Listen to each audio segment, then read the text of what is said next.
Hey, it's me, Jesse. So this video is a continuation of my deep dive into the current Ultimate Universe for Marvel Comics. Check out the previous video to get context on how the universe began and the in-universe backstory you need. In this video, I'll be giving you an overview of the comic's current available titles and my thoughts on them. But this video is designed more to guide you to which of these might interest you and which I think are awesome, so you can pick them up and read them yourself.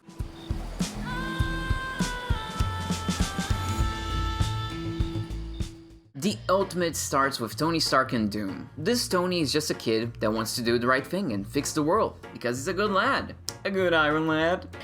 I'm not proud of that one, but it does make me giggle. But much like his main universe counterpart, there is a bit of a want to fix the sins of his father. Now, Ultimate Doom is, in contrast, much different from his original counterpart, mainly because he's not Victor Von Doom. He is this universe's Reed Richards. Yeah, another Reed. I know, how original. He was captured and tortured by the Maker to the point of breaking his mind and making him think he brings nothing but doom to those around him. Okay, so, remember when I said the Maker suffered not only because of his circumstances, but also his own actions? Yeah, well, he hasn't taken his personal failures very well. Guilt has always been a central part of Reed. Guilt for what his experiment did to his family, guilt for that time he made a secret cabal of people to run the world. Yeah, that wasn't really cool either. So the Maker, as the worst version of Reed, doesn't deal well with that guilt and takes it all on himself. Literally. Or his out self. His outie, not his innie. Doom is interesting because although he is well-intentioned, he can have a one-track mind, and he's also very sneaky and sketchy. With him, it's always like he's teetering on the edge of heroism and villainy. Honestly, biggest lesson of the Ultimate line is that 616 Reed is really lucky that things went the way they did, because apparently, it's really easy to send the dude into a full-blown psychosis. After the ending of Ultimate Invasion, these two have the list that the Maker used to systematically stop heroes from being created. It has each hero's cape identity and secret identity, and also the thing that caused him to run around in tights. They use this information to go create and recruit other heroes to the team, so they can face the Maker when he returns. Fixing the world, that's the comic's tagline and their mission statement. What is really cool is that their plans, right from the outset, aren't a straightforward success. Turns out that people, would-be hero and civilian alike, are resistant to change, including dangerous superpower change. Exceptionally to dangerous superpower change, I should say. So their ideas on how to fix the world have to keep changing and evolving in poignant and even unexpected ways. And it's in the beauty of the Ultimates network, as they call it, that the heart of the comic shines through, as we get to meet an amazing cast of characters and dive deep into their minds in conflict. And the cast is varied, from slightly recontextualized characters that you know and love, like Captain America, Tony Stark, Giant Man, and the Wasp, to brand new characters molded by this new cruel world that they inhabit, that also wear familiar mantles like She-Hulk and Hawkeye. Thus, the series does the best you could in an alternate universe story. Keep what works, but put it in a new scenario, and also just straight up inject new ideas. All in the service of the story and what it's trying to say regarding heroism and oppression. Dennis Camp is the main writer for this comic. And let's talk about his writing for a second here, because it's freaking tight. Not just in the slang way, but like literally tight. Well, not literally, but you get what I mean. I stand by the fact that the Ultimates is the best written comic of the whole Ultimate lineup. To me, the best comics are the ones that know how to balance one issue's story with a beginning, middle, and end with the ongoing overarching narrative of the series. The Ultimates has that balance down to a T, which makes every issue so satisfying to read from cover to cover. If you want a couple of great examples of the ways it has amazing single issue ideas, let me give you some of the stuff it does without spoiling the actual events of these issues. We have one issue that tells of Thor's rebellion against Loki, which sounds normal, right? Except it's done like an epic Norse poem, straight from the prose and poetic Eddas. If you don't know, those are the real life texts from which we know most of Norse mythology. The Vikings were big on poetry. The issue has no speech bubbles, only prose narration and wonderful picture spreads. Another issue gives us insight into Doom by always having 4 panels, each covering a different time period in his life, his origins, his torture by the Maker, what he's been working on for the Ultimates, and finally, the framing device for the entire issue, which is a conversation between him and Iron Lad in the present. If it seems like a lot, it's because it is a lot, but somehow, it never feels that way when you're reading. The conversation's framing, the layout of the panels, all of it keeps you on track as the issue slowly lays Doom bare before you. Top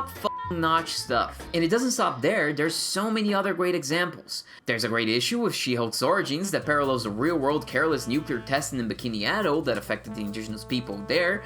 This She-Hulk is coded, by the way, personality and design-wise. Or there's one issue that made me fucking love Luke Cage, where he stages a prison riot, all the while talking about oppression, how it creates in and out groups and oppresses both regardless, even if one doesn't realize it, and how you have to band together with your fellow people because you know the poem, first they came for blah blah blah blah blah. It also talks about how the system itself resists change and must be transformed. Ah man, it's just so good. I'm even struggling, even choosing the panels to show you because they're all so good and essential.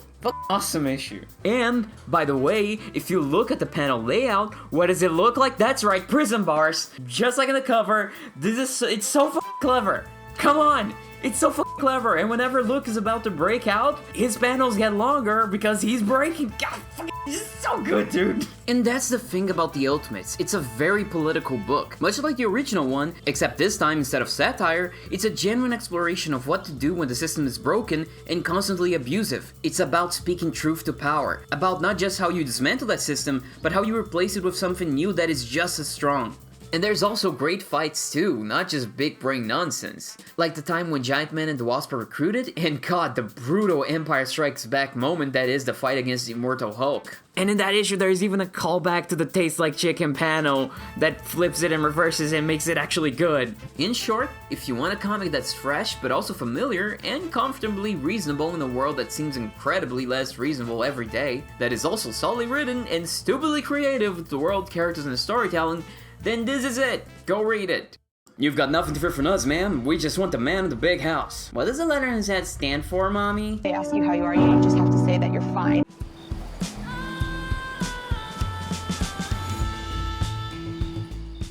When it comes to Spider-Man, Marvel has three things they really like him to always be. He must always be miserable, never settle down for long, and be straight as a rod. Regardless, Ultimate Spider-Man allows us to do away with all that. Well, the first two things, at least. The third one is still just a Tumblr dream. In Ultimate Spider-Man, Peter is older, a dad, and married to MJ, and Uncle Ben's alive! Yup, he's a character here, can you believe that? Aunt May's dead though.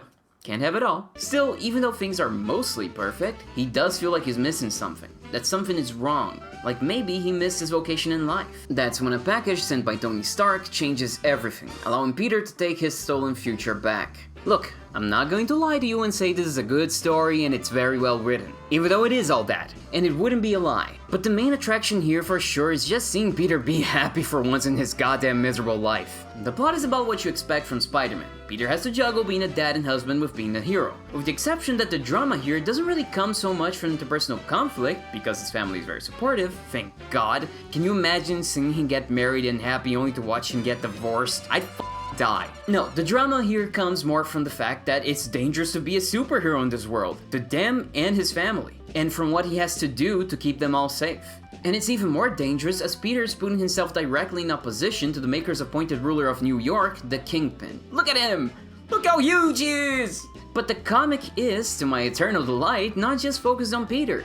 It is more than happy to focus on the people around him as well. We get to see MJ segments, she gets to be the breadwinner, working as a PR boss bitch, and also dealing with her slightly dysfunctional side of the family, Gwen bits, and wow, she gets very interesting. I wasn't expecting what they did to her, and it's pretty cool. The dynamic journalistic duo of J. Jonah Jameson and Uncle Ben, as they sniff out the media's lies spread by the Maker, and even some sequences with Peter's kids, which I'm actually salty about because the oldest is the boy and the youngest is Mayday. It should have been the other way. Look, Mayday's an old fan favorite and we've been begging for anything more from her for decades by this point, and y'all focus on the boy? Fine, I'll just go back to reading Hellspinner, you dicks. Regardless, it's just nice to see Peter being a dad to his kids, and to see Mary Jane acting like, you know, Mary Jane, and not Lois Lane, or some doll being puppeted by editorial to make her the next new hottest superhero thing, because apparently everyone even remotely related to Peter needs to be a goddamn superhero sensation, because that's the only thing that they learned from Gwen and Miles. I have a very thorough dislike for Cave Media that insists on making every side character a superhero, because apparently you're not worth a damn if you're a normal person. Okay, back to Ultimate Spider-Man. It's a cozy comic for all of the reasons I listed, but I did find that because I was so invested in these characters and family, that the stakes were already very high when shit inevitably hit the fan. You want these people to be happy and safe, but that's anathema to heroics. But anyway, in terms of the rest of the Ultimate comics, Spider-Man fits a bit more of a traditional hero role here. One of his main early conflicts is whether he should kill or not. He has a family to keep safe after all, and this is a world controlled by supervillains. It's the kind of plot that could be trite, but I think the story approaches it with a refreshing amount of nuance and crowd and perspective that makes it feel more like an exploration of the options more than a condemnation of either. It's mature, but not in an edgy way. Ultimate Spider-Man also offers a nice contrast to the Ultimates, where they just straight up kill people without even blinking. It's actually kind of funny how brutal it is in the background of that one. Though, to be fair, those guys are revolutionaries and they don't touch innocent people, while Peter is just a family guy that suddenly stumbled into superpowers. The story starts low, which has not been to everyone's taste, but to me it's because it knows how refreshing its status quo is, so it delights in thoroughly exploring it and its implications and its characters before throwing a wrench into things. And it does do that because it's, you know, a story, conflict is needed. But for my part, there's a lot of cozy catharsis in just seeing these people and getting to know their worlds and personhoods before moving on. That cements how different an approach it is taken when compared to other Spider-Man books. And it keeps taking that different approach every single turn. For example, when it comes to the secret identity, I'm not gonna spoil anything, but it treats that very differently, and it doesn't beat a dead horse with that trope. It's all fresh here. After all, it's written by the one, the only, the man, the myth, the legend, the guy goes to off, Jonathan, the Hickman Heart! Okay, let's talk about the amazing art. It is initially done mostly by Marco Cacchetto and with colorist Matthew Wilson, but Dave Messina joins early on as a penciler as well, and oh boy does it look good. Love the designs, not big on the Goblin, but alas. Yeah, you know what, fuck the super suits. Everyone here just looks so stylish, the fashion sense is great, the faces are also so distinct and also voluminous, that's the word. And that hair, look at that hair, the shading, those lines. I love how the color peeks through from a bunch of black lines. And also how it uses the straight up black shadows on the background occasionally too. That with the black comic book paneling just gives it such a vibe. And it also uses those lines in the black to also indicate emotion. So like for example, there's a time when MJ's talking to her sister and she starts getting angry and you can see the panel getting darker and the lines getting messier. It's just so good. And the darkness fits with Peter being an underdog superhero in constant peril, like he has to be sneaky, covert, because the world is dark and full of terrors. The spaces, the volume of the background too, just love the grainy texture that the colors and the pencils have. This is the kind of art that's right up my alley, but all those things I mentioned are in service to the book, as they add up to a real stylish art that still keeps a grounded feel to it, which syncs with the story, making both word and drawing say the same thing. These are real people living real lives in a real world with real dangers. Why does it sound so much like I'm about to sing Barbie World? These are real Barbie people living real Barbie lives in a real Barbie world. Undress me everywhere. Imagination, life is your creation. Come on, Barbie, let's go party. Leslie, and I had no idea where to put this, I just gotta say, I love the way that they did Mysterio here. It's pretty cool.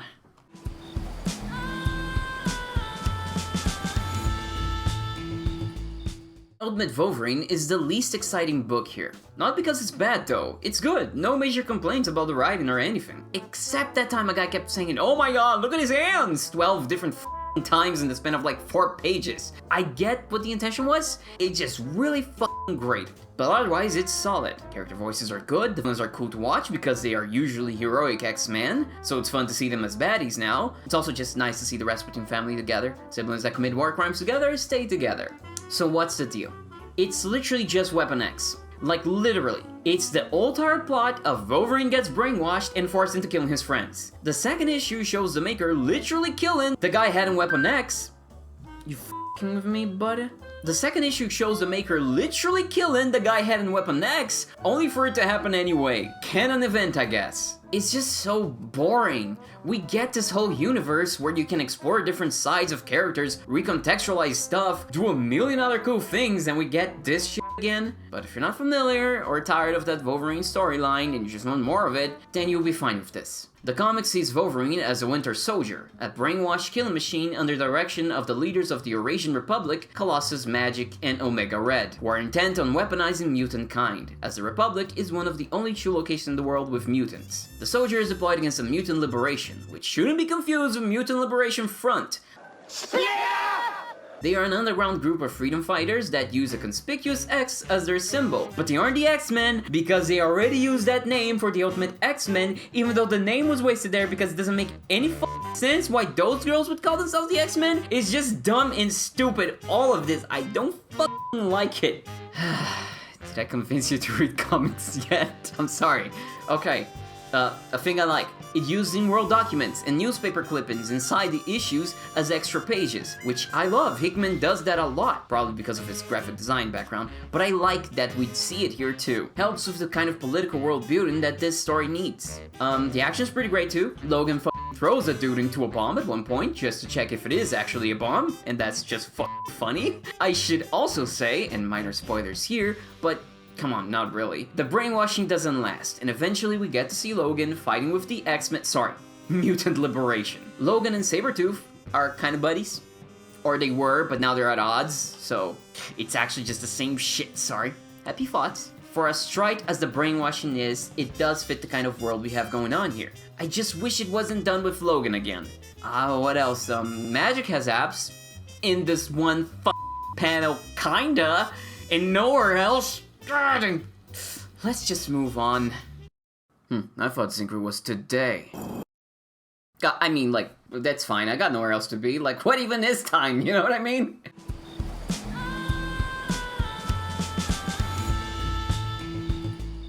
In contrast with Ultimate Wolverine, Ultimate X-Men is completely different from its counterpart in the main Marvel universe, and also even the old Ultimate one. So this one should be exactly what I want, right? Yeah, actually, I dislike this one the most out of all the comics in this video. Before I get into all my grievances, I'll give you the pitch, and you see for yourself if it's something you might be interested in. Though the pitch isn't the problem. Ultimate X-Men follows Hisako, this universe's armor, a lonely girl grieving the loss of a friend, when a mysterious dark entity begins following her and she manifests her mutant powers. She begins searching for answers, befriending other mutant girls in the process, and becoming involved with a conspiracy around the mutant cult. The story is set in the Land of Fire, which is Maker World Japan, essentially.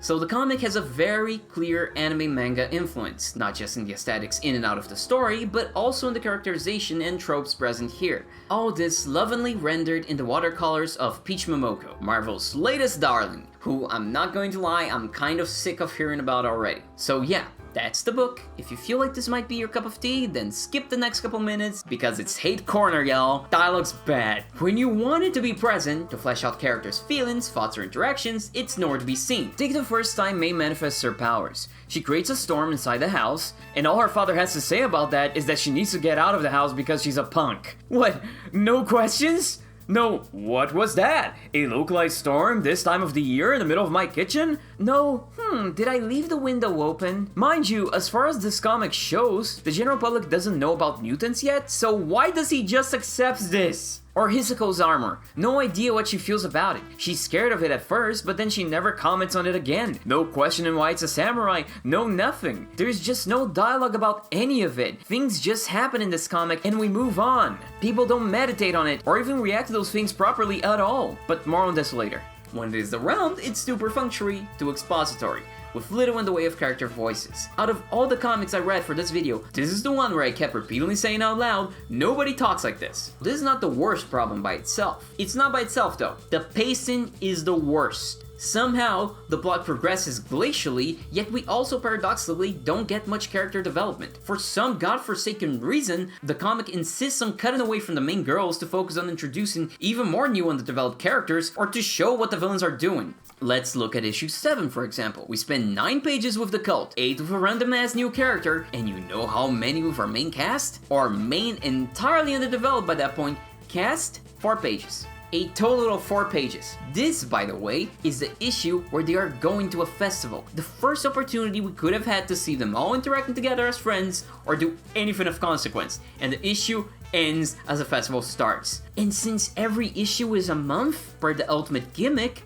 The next issue picks up with them back at school. The gimmick hurts this comic the most. This is a story that begs us to live with these characters in their day-to-day lives, to get to know them intimately, but we don't. When Hisako suddenly says she is not alone anymore during a fight, to counter the guy acting like the physical manifestation of her grief, it feels completely unearned, because she just met these fucking people, and has barely interacted with them at all. Not to mention shit like when an issue ends with Nico saying the word Not to mention shit like when Nico ends an issue by saying the word Not to mention the shit, you bitch. Not to mention shit like when an issue ends with Nico saying the word mutant for the first time in the series here, only for the next issue to pick up a month later with the girls just going, wasn't that weird when she said that a month ago? Like, they really just fucking ignore that for a whole month? They don't even know what mutants are. They don't know anything. They should be searching for clues and answers everywhere, and they just ignored that. Ah, God, man. This is fucking infuriating, because I see the vision. This is a book that should be character driven. Hell, the first issue has great panels showcasing Hisako's inner world and feelings, but it insists on these stupid-ass detractions all the goddamn time, leaving barely any room for the main girls to grow. Keeps doing that stupid anime thing where they introduce a character who's clearly going to be important later, then abruptly cutting away so many fucking times. This is not to say that the book doesn't try to get you to buy in with these characters, it does, but it doesn't connect, because it's like it's trying to speedrun empathy. The closest it got with me is May's backstory, and that's like a background thing. It's not even that focused on. For us to truly connect with the girls, I would have loved to have learned information alongside them and seen them react to it. Instead, we learn shit from cutaways to other characters explaining the mysteries. Stories are action and reaction. This comic is only action, shit happens, people don't react, and we are on to the next thing. I've heard people say this is a great comic because X-Men in high school learning to deal with their powers is exactly what we should get, but we never see them dealing with their powers. The most we get is Hisako training her armor once, and that scene is ruined because for some reason it's used to introduce us to yet another fucking side character that I'm sure will only become relevant 10 issues from now. Okay. So, the pacing is bad, which leaves us with paper-thin characters and a clunky story. We're done though. Peach's art is great, but it feels ill-placed here. This comic has so much dark shit going on, and the art style feels very tonally dissonant with it. Carelessly so at times. Sometimes there's a face that is so exaggerated, it ends up being goofy, but the moment's supposed to be super f***ed up. Like, there is one moment that sticks out to me where supposedly everything gets dark, but the watercolors are still super bright. Though, to be fair, the comic usually does get the color super right, it's just this one moment that seems to be a unique f***up. All this I could be fine with if it felt like the comic had something to say. But the thing about Ultimate X-Men that kills my interest is that it feels aimless. It touches on a bunch of topics, grief, child abuse, cults, stalkers, loneliness, but it just dips its toes into these themes, it never takes the dive. It speaks about everything, so it ends up speaking about nothing, which sucks because you inevitably feel like comparing it to other X-Men stories, and the best of those comment on so much stuff like politics, minorities, about bigotry, etc., and it does so with a lot of love. It has something to say. Ultimate X-Men feels so preoccupied with telling a story, as in a sequence of events that follow each other with characters in action, that it forgets to actually say anything of substance with those events.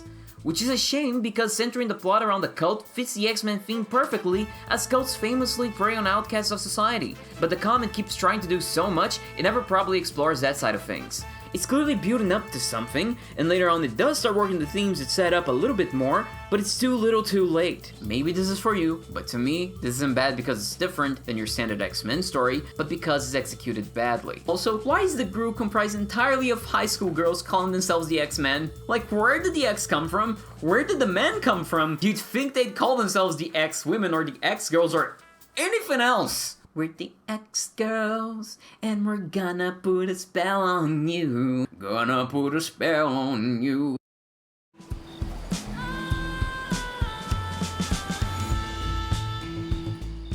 Ultimate Black Panther is honestly not a comic I have much to say about, mostly because it might as well be a mainline universe Black Panther book, which is boring considering these are supposed to be new takes on the characters. Once again, I'm saying this. Granted, this Wakanda does feel closer to the MCU's depiction of it. Essentially, it has the same problem as Ultimate Wolverine. Africa is ruled by Ra and Khonshu of the Maker's Council, and recently they have been expanding more aggressively, terrorizing entire villages for resources. This grieves King T'Challa because Wakanda is still a reclusive, secret kingdom, even though he thinks all the people of Africa are his people, and his kingdom should help them. Not doing enough for the people outside Wakanda is something he keeps agonizing over for like 8 issues, even after he does start fighting the Maker's lieutenants. So I ask, why don't you just do more then? You're the king. It's not like anybody's holding you back, dude. The reason is that if he did, he wouldn't have anything to brood over. So yeah, the comic is about exploitation of the land and people and the cost of waging war against your fellow men. Up until that plot thread reaches a super anticlimactic conclusion, and it becomes about something else and I stop reading. I'm not going to spoil what replaces those two as villains, but it's substantially less interesting to me. There's a lot of talk about Vibranium and its secrets, and maybe an interesting theme of nations being ruled by a slavish want for resources, but it's a faint one that isn't really explored enough at the start to keep me interested. And don't get me started on the constant dreams, ugh. They aren't fun, abstract, and laden with meaning like some of the stuff we'll see in Absolute Martian Manhunter. They are very straightforward and kinda boring, making it feel like they just take up pages and time we should be spending in something else. It's also just a way too self-serious book. There's a lot of people standing around rooms with green faces talking cryptically about duty and destiny. Like seriously, I decided to grab all of the comics and start scrolling just to see how long it took for anyone to smile. And I just kept going, and going, and going, and going. I kid you not, in volume 1, there are 2 pages where someone smiles. Of 140 pages. In volume 2, with about as many pages, there are 8 pages with smiles. Nearly all are maniacal smiles, or soft ones from the Sorcerer Supreme character that is introduced in. I'm not implying quality or anything from this, I'm just saying that's the vibe. T'Challa and Okoye, his wife, or Shuri, his sister, barely show any affection towards one another whatsoever. In fact, they fight a lot. Even T'Chaka, in the one scene he has together with T'Challa before he, you know, T'Chakas, don't show any affection or warmth towards one another. There's no pathos anywhere here. It's just a comic full of super serious, super stoic, super people. The best thing I can say about it is that Killmonger and Storm's designs are f***ing sick. Look at that. Give me more of that shit. Less of this one though. Ugh, why is his mouth out like that? Storm and Killmonger are way more interesting. They are sent on a mission to get a sorceress so that T'Challa has mystical guidance to supplement his more scientific way of seeing things. And the sorceress they get is a really cool character and... Why is she wearing a skirt? She was in prison. Why is she wearing a skirt? I know this is a really weird thing to get hung up on, but... Why is she wearing a skirt? And what a tragedy that the most boring character is the main one. Usually conventional writing advice tells us that you should make your protagonist the most interesting character. I've heard people comparing the story to Dune, which I very much see, with all the talk about power, war, and prophecy. So if Dune meets Black Panther sounds interesting in that respect, you might be into this. Also, it's weird that T'Challa gets a prophecy about cucking Killmonger. I'm not joking, by the way.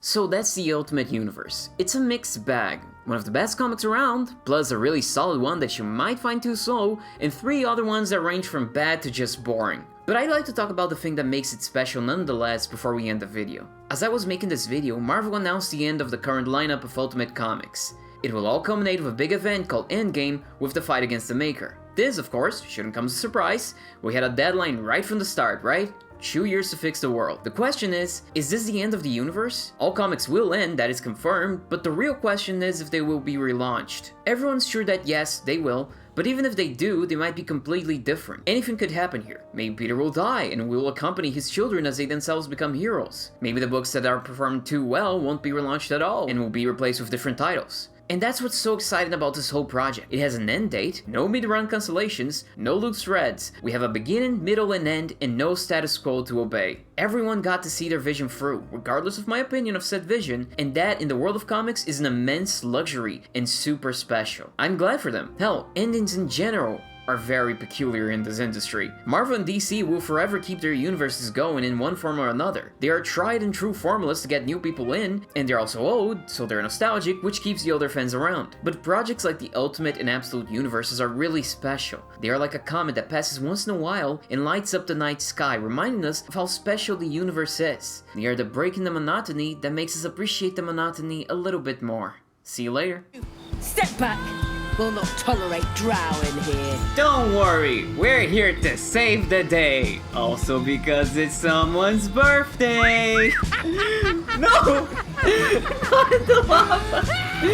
No! Bitch! That's that.